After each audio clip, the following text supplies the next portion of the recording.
Hello everyone, this is Joseph Butlek from StellarMate. In this video, we'll be talking about data and catalogs in K-stars. So by default, K-stars ship several star and deep sky objects catalogs. We ship stars up to 8th magnitude and deep sky objects including Messier, NGC, and IC objects, around 10,000 of them. To control how these objects are displayed on your sky map, go to Settings, Configure K-stars. If we click on the catalog here, the first thing we can do is we can change the density of stars on the sky map. So drag this slider to the right, click Apply, and you can immediately see the effects on your sky map.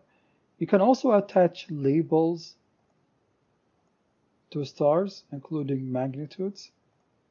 Let's click Apply. Here we can see examples of names and magnitudes of stars. The same settings can be applied for deep sky objects.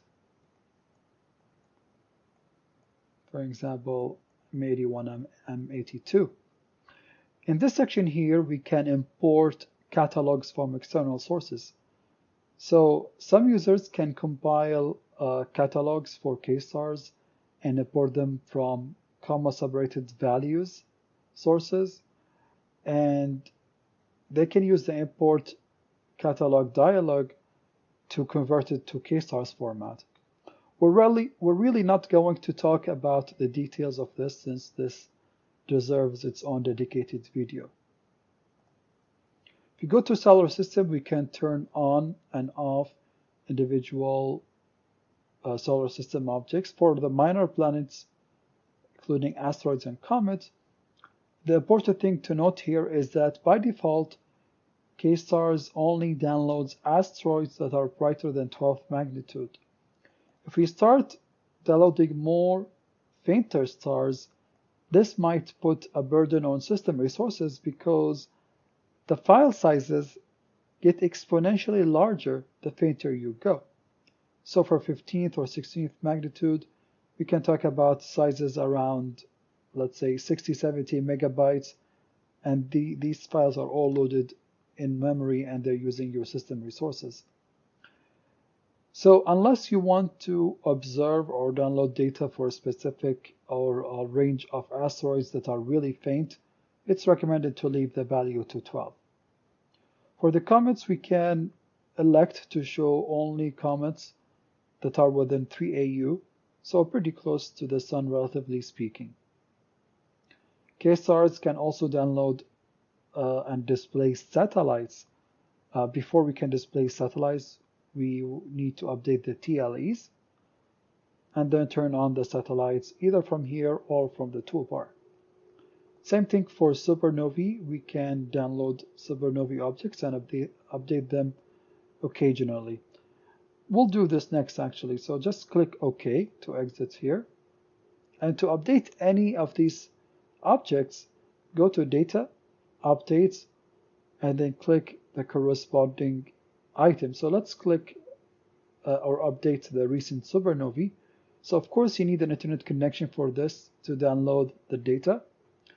And that's it. Now, for example, we just downloaded the latest supernovae data. Let's turn or toggle supernovae display on.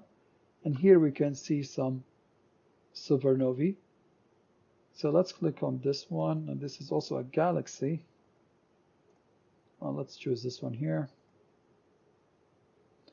Click Detail, and then you can find the information on the supernova. You can also add objects manually, deep sky objects, if you have its parameters, and they will be saved in the manual database for K-stars. Sometimes you have an object that you want to find, but it doesn't exist in any of the K-stars catalogs. But don't worry about that, because K-stars has the ability to search for online catalogs, and if it finds the object, then you can use it in K-stars just like any other objects. So for example, let's try to download a random item, like this is a galaxy catalog. So let's click search, and it will search from online sources like Sinbad. And there we go, it found it within a second. So it found this object here, and then you can use it just like any other object and even go to the details and find some information about it. So this is how you find objects. Now the find object from the internet does not apply for solar system objects like asteroids and comets. These must be downloaded and updated from the menu here. Now, to download new catalogs and new data, go to this menu item right here, download new data.